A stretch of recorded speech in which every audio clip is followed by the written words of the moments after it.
Alors les caches en question, ça va être très simple puisque ça va être juste des plans et on va travailler autour.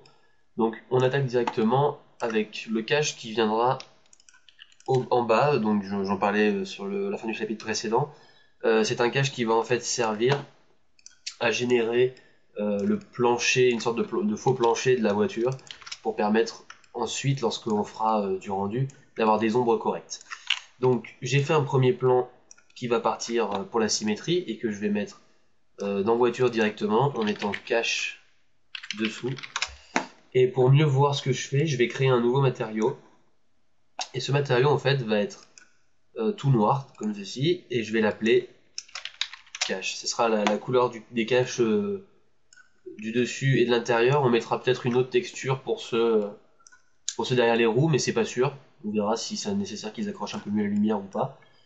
Et donc en fait l'idée c'est de modéliser la forme du dessous de la voiture de manière relativement simple. Donc on attaque avec vraiment la base, on passe derrière les objets comme ça. Il faut pas qu'on voit le cache en fait, il faut qu'il ait la forme sans que cela se voit pour que ça fonctionne, l'illusion fonctionne. Si on voit un cache, on saura qu'il y a un objet qui sert à ça. L'idée c'est juste de simuler le fait que la voiture soit pleine. Donc on vient comme ça s'accorder à peu près aux zones, donc les cache-roues par exemple, et puis ben là avec une extrusion pour venir se mettre derrière les carrosseries. Faut faire bien attention à ne pas dépasser. Vous voyez que là par exemple, on va reculer un petit peu pour être sûr. Là on voit qu'on est même, vous voyez, on n'est pas à la bonne hauteur, mais c'est pas grave. C'est pas grave parce que ça fera quand même une ombre. L'important c'est que la lumière ne passe pas. Donc peu importe que ce soit haut ou bas, il faut juste bloquer la lumière.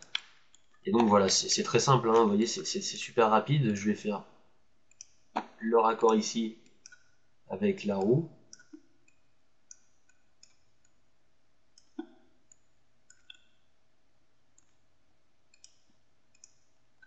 Et ici, je vais faire une autre extrusion.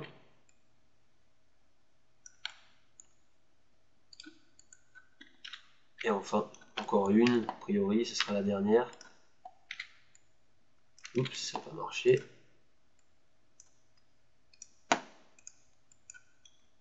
Voilà, et puis ben, donc ce point-là, le reculer. Donc c'est vraiment simple, hein, c'est vraiment une forme géométrique vraiment basique, mais c'est même une question, je dirais, qui se rapproche du rendu de faire un cache comme ça. Mais bon, comme on parlait des roues, ben on y est.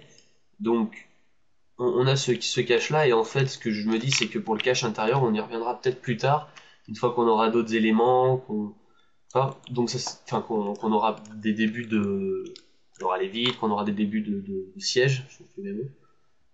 On refera un cache qui viendra un petit peu se mêler à l'intérieur. Pour l'instant, on va s'arrêter là, la technique sera la même. Et puis, ben, pour le prochain épisode, je pense qu'on va pouvoir attaquer les vitres, par exemple. Donc, on s'y retrouve, à tout de suite.